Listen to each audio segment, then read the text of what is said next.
Hello, everyone. I thought I would do a TikTok live, something quick today. There was an incident that happened yesterday, December 26th, 2025, at a custody exchange that ended in tragedy. And it's raising questions about the family court safety failures, okay? So Mike Phillips, who's an investigative reporter, I found this first on Substack. And he wrote an excellent article on it. So if you want to go to Substack and read, then I dug a little bit deeper. I went on to Fox 29, Philadelphia. This incident happened Upper Darby, above Philadelphia. Apparently, 3 kids have lost their mother in a SHOOTING. That was 11 hours ago. So apparently, she was picking up the kids because he had them on Christmas. Got the kids in the car, must have had an argument, and he unalived her in front of the kids. Then he turned the GUN on himself. Apparently, Fox 29 of Philadelphia reported this has stemmed from a custody battle. Now, the custody order was in place, so he had the kids over Christmas. And the mother was only 34. And apparently this took place around 12 noon that they were exchanging. So the father is 45, and apparently he is in critical condition. The children are 6 years, 4, and 1. With no mother. And Fox 29 had reported that if the father lives, he will be held accountable, probably going to jail. During the interview, apparently Fox 29 was interviewing a police officer. I think this is what bothers me, because the officer said, this horrible tragedy happened. They've had other incidences in this neighborhood.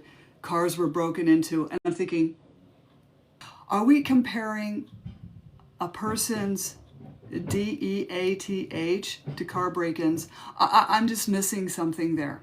Okay, so he could have said, this is a high crime rate area, and brought it right back to this a horrible, violent tragedy. That kind of so then I put on Substack, I answered Mike Phillips. Now, and this is what everyone should be demanding of newspapers. This is what I think. I'm not an attorney, I can't give legal advice because there's no such thing as good legal advice, okay? All right, so the $1 million question is, I wrote, did the family court yet again sweep under the rug any domestic violence in the past? I don't know if the newspapers have dug into it that far, but that happened that quick, as of noon of yesterday, and this happened. Shouldn't someone have run over to the courthouse and found out who the attorneys and judges were handling that case? We can get back to that. So if there was domestic violence in the past, why wasn't this exchange done at a police station? I interviewed a fellow who was telling me that in family court, they were going to do exchanges. And he was willing to meet anywhere, wherever. And would you believe the judge said, we want you to meet at a police station for your own safety? And I said to him later, I said, if a judge is telling you, you have to meet at a police station for your safety, looks like she should have reversed custody then. Okay, so anyway, getting back to this. I wrote, sad, children watching their mothers unaliving, and then the fathers unaliving attempted unaliving, how will they ever emotionally recover from the situation / tragedy? Put the blame on the court. Family court must have blown off evidence, the red flags, somewhere in that family court case proceeding. I also think the attorneys and the judges handling that case have got to be named in these newspapers. Accountability begins there, because I have noticed there was another SHOOTING in North Carolina of a mom who was a pediatrician at an exchange at a park. Does anyone remember that? I think it was last summer of 24, I believe it was.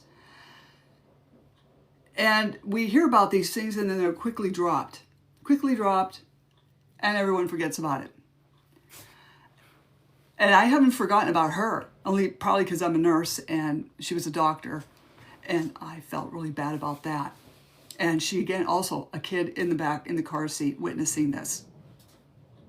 So I think it would be great if we wrote to these newspapers or go to the courthouse. I'm sure it's public record, right? It's got to be in public record who the judge and the attorneys are. What went wrong? What went wrong? I would like to know what went wrong in this family court case. Was evidence swept under the rug? And we all have been there, okay? I tried to present evidence. They don't want to hear what I have to say, all right? No one wants to hear what we have to say. And for all of you, I hope none of you are going into family court. Try to avoid it like the plague if you can. A lot of people cannot avoid it because they're working with personality disorders, and that's what happened to me. I think everybody knows my story. As I tried to warn people about personality disorders, okay? I had to deal with one in here, several of them, multiple ones in fact.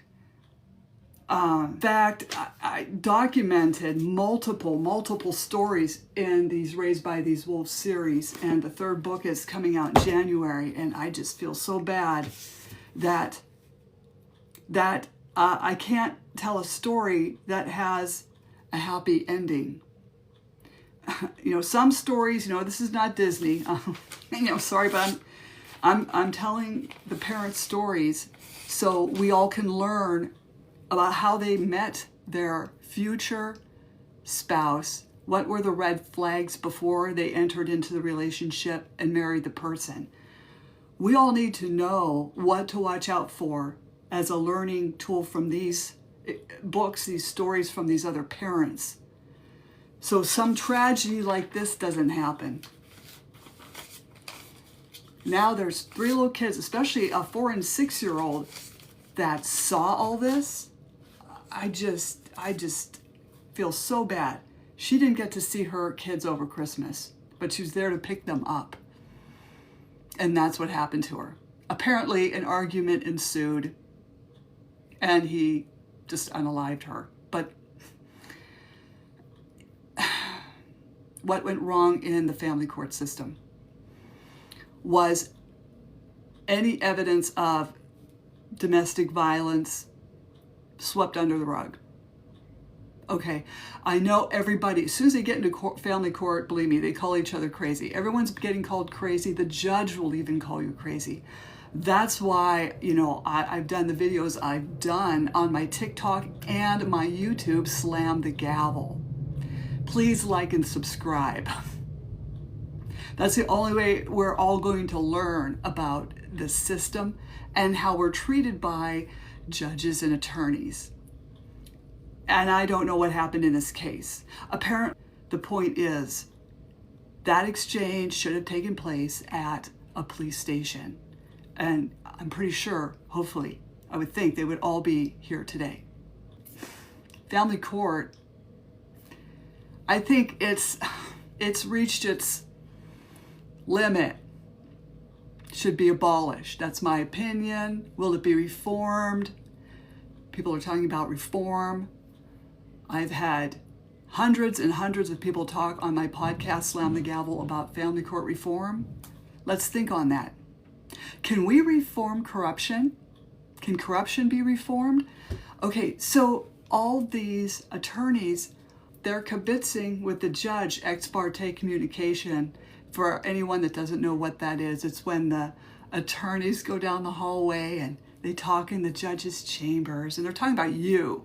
Okay, so these judges don't even like anyone coming into family court. They don't like them. Have got to pull together and find a solution to this disgusting family court system and the way the newspapers report on it.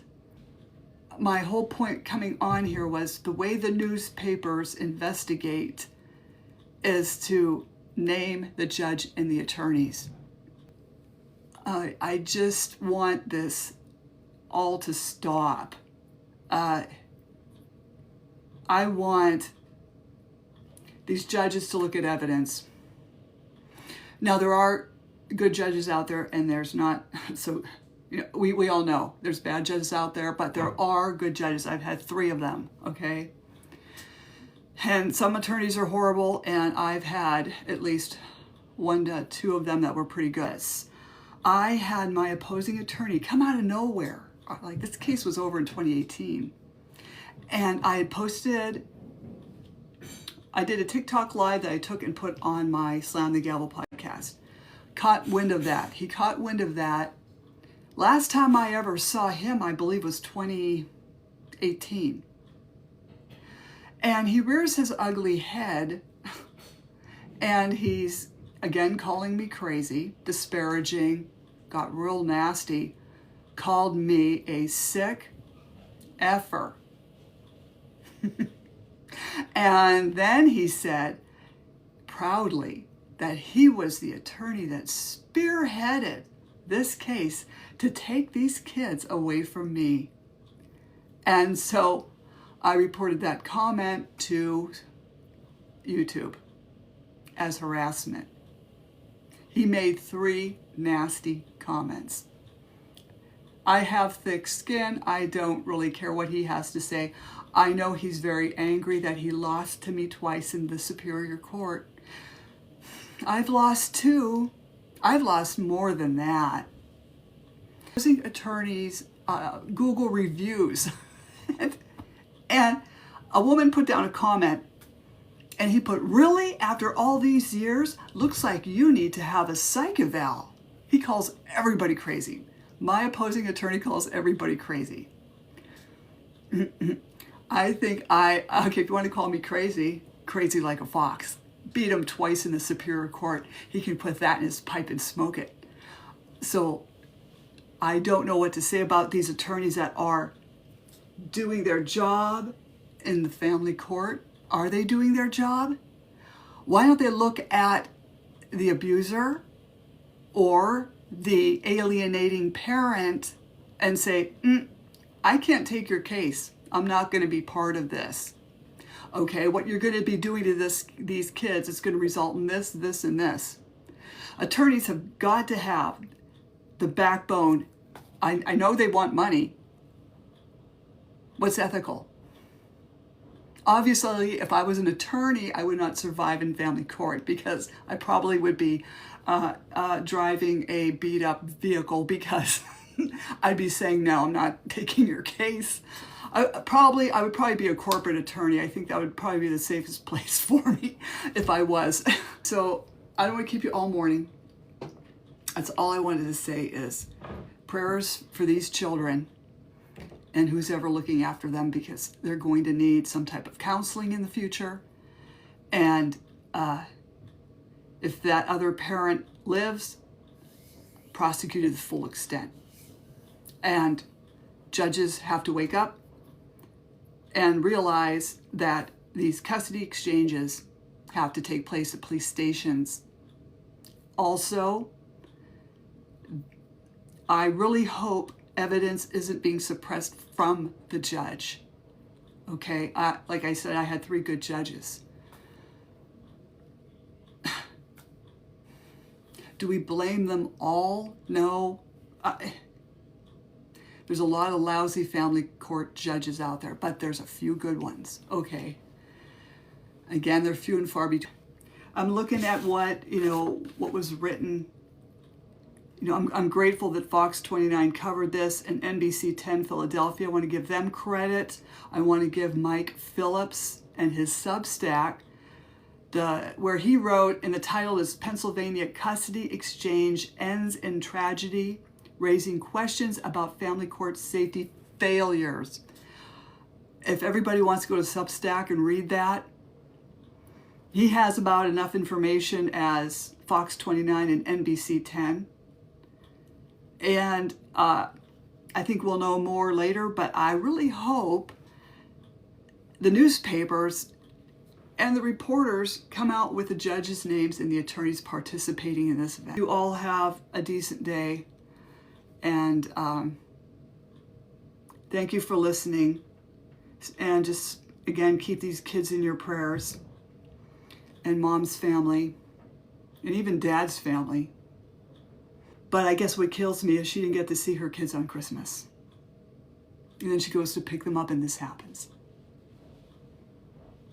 Should never have happened to begin with. Family court has got to be dissolved. If anyone has any better suggestions, I don't have all the answers, okay? I've been running Slam the Gavel podcast for over 5 years, and I still don't have the answers other than dissolving this train wreck and putting something else in place. Family and civil and probate, they're all the same thing, right? So I'm just so upset right now. I just want everyone to know that I just can't believe this happened on Christmas. So again, the children were 6 years, 4 years, and 1 year old. And one of them wasn't his. Your prayers for the mom and everyone involved. And that, the police do their jobs and everyone start reporting on who all the players are again. Thank you all for joining.